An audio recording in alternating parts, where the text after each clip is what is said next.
హైదరాబాద్ దిల్షుక్ నగర్లో ప్రముఖ వస్త్రాల సంస్థ మాంగళ్య షాపింగ్ మాల్ కొత్త బ్రాంచ్ను ఘనంగా ప్రారంభించింది. సినీ నటి మీనాక్షి చౌదరి రిబ్బన్ కట్ చేసి దీప ప్రజ్వలనతోటి మాల్ను ప్రారంభించారు. ఈ సందర్భంగా మాల్ను సందర్శించిన ఆమె ఒకే చోట అన్ని రకాల వస్త్రాలు లభించే వన్ స్టాప్ డెస్టినేషన్గా మంగళ షాపింగ్ మాల్ నిలుస్తుంది అన్నారు. ఇక హైదరాబాద్లో 15వ బ్రాంచ్ ప్రారంభించడం సంతోషకరమని, బ్రాండెడ్ వస్త్రాల కోసం మంగళ్య ప్రత్యేక గుర్తింపు సాధించిందని తెలిపారు. అన్ని వర్గాల వినియోగదారులకు సరసమైన ధరల్లో నాణ్యమైన వస్త్రాలను అందుబాటులో ఉంచుతున్నామని మాల్ యాజమాన్యం వెల్లడించింది. త్వరలో కోదాల్లో కూడా 32వ బ్రాంచ్ను ప్రారంభించనున్నట్లుగా తెలిపింది. ఈ కార్యక్రమంలో మీనాక్షి చౌదరిని చూసేందుకు అభిమానులు పెద్ద సంఖ్యలో తరలివచ్చారు.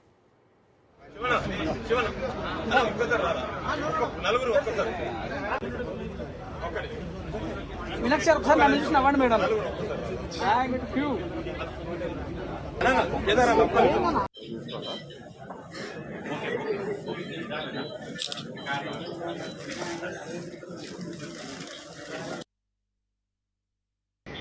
ఇది ఒక వన్ స్టాప్ డెస్టినేషన్ అండ్ ఒక బ్రాండ్ లెగసీ అండ్ అంటే అన్ని హౌస్ హోల్డ్ లో ఒక మంగళ్య ప్రొడక్ట్ డెఫినెట్ గా ఉండాలి. అది మీ హౌస్ హోల్డ్ అంటే ఫినిష్ గా అవుతుంది. సో ఐ థింక్ ఇది దట్ బ్రాండ్. ఇది మాంగళ్య షాపింగ్ మాల్ 31 ప్రజలు మమ్మల్ని బాగా ఆదరించినందుకు మేము కూడా వాళ్ళకి కృతజ్ఞతలు చెప్తున్నాం. హైదరాబాద్ సిటీలో ఇది 15వ స్టోరు.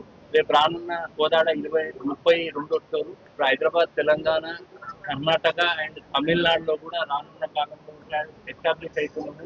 తెలంగాణ ఈ 3 స్టేట్ 4 స్టేట్లలో నెంబర్ 1 బ్రాండ్ గా ఎదిగిన ప్రజలు మనల్ని అంతా ఆదరించారు. కాబట్టి ఇవాళ ఈ ఫోకస్ పబ్లిక్ ఇవాళ షాపింగ్ మాల్ ఓపెనింగ్ కు ఆషాఢం కూడా మిక్స్ చేసాము.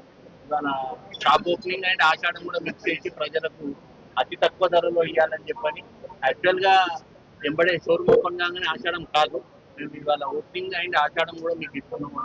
దాని నుంచి గృహ ప్రవేశాల నుంచి తర్వాత ఏదైనా మనం దసరా వచ్చినా కానీ మీనాక్షి చౌదరి గారు అన్నట్టు ఏ పండుగనైనా కానీ మా మాంగళ్యంతో సంతోషం వెలుగు వస్తుంది. మేము కూడా ఇవాళ ఫస్ట్ మీనాక్షి గారు మాకు ఒక మంచి మెసేజ్ ఇచ్చారు. ఆ మెసేజ్ మాకు కూడా చాలా సంతోషం. మేము ఎక్కడైనా చెప్పుకున్నా కానీ పండుగ గడుపుకోవాలని అంటే పండుగ విత్ మాంగళ్య అయితేనే పండుగ జరుగుతుందని చెప్పని మేము కూడా ఇంప్రెషన్ అయ్యాము. తను చెప్పింది వాళ్ళ ఓపెనింగ్ తను వచ్చినందుకు మేము చాలా సంతోషపడుతున్నాం. ఆమె కూడా థ్యాంక్ యూ అని